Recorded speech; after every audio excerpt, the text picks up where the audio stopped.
వేదిక మీద ఉన్న నా మిత్రులందరికీ, ముఖ్యంగా ఇక్కడికి విచ్చేసిన మీడియా, ఎలక్ట్రానిక్ మీడియా, ప్రెస్ వాళ్ళందరికీ హృదయపూర్వకంగా నమస్కరిస్తూ, సినిమా గురించి మీకే తెలుసు, it's excellent film directed by my Nageswararao.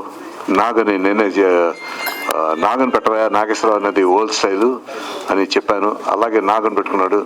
Is very successful as a director and he proved himself, especially the film. Second half అయితే నాకు, అలాగే నేను సుమన్ ఇద్దరు కలిసి చూసాం సినిమా. అదేంటి ఛాంబర్లో, ఇట్స్ నాట్ ప్రొజెక్షన్ కూడా సరిగ్గా లేదు, బట్ అయినా కూడా ఆ cinema had so much content that ఇవన్నీ మర్చిపోయాము మేము. అంత బ్రహ్మాండంగా తీశాడు. అందరు ఆర్టిస్టులు వాళ్ళకి ఇచ్చిన పాత్రలో జీవం పోశారు. ఎక్సలెంట్గా చేశాడు. సో సినిమా గురించి నేనేం చెప్పగలేదు. మన Kota Shankar Rao very good friend of mine నాకు చెప్పాడు.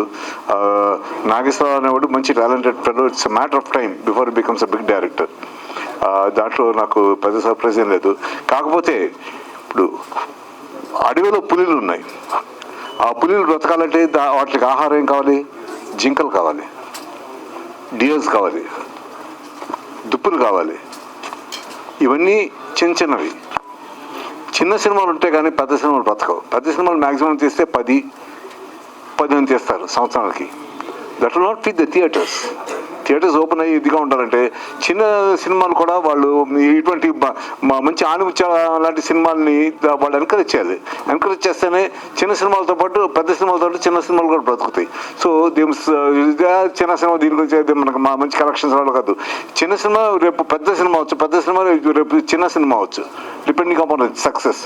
So what I'm saying is, పెద్ద సినిమా అలాగూ వాళ్ళకి ఎంకరేజ్మెంట్ అక్కర్లేదు, ఎందుకంటే వాళ్ళ బడ్జెట్కి వాళ్ళు ఎలాగైనా వాళ్ళు బయటకు తోసేస్తారు. బట్ చిన్న సినిమాలు బ్రతకాలంటే మీలాంటి వాళ్ళందరూ బాగా కోఆపరేట్ చేసి దాన్ని బాగా ఎంకరేజ్ చేస్తే తప్పకుండా అవి స్టాండ్ అవుతాయని హృదయపూర్వకంగా కోరుకుంటూ, ఈ సక్సెస్ మీటు ఈ ఒక్క దీంతో కాదు, నెక్స్ట్ పిక్చర్ తరస్తూ ఆ సినిమా కూడా ఆడాలి.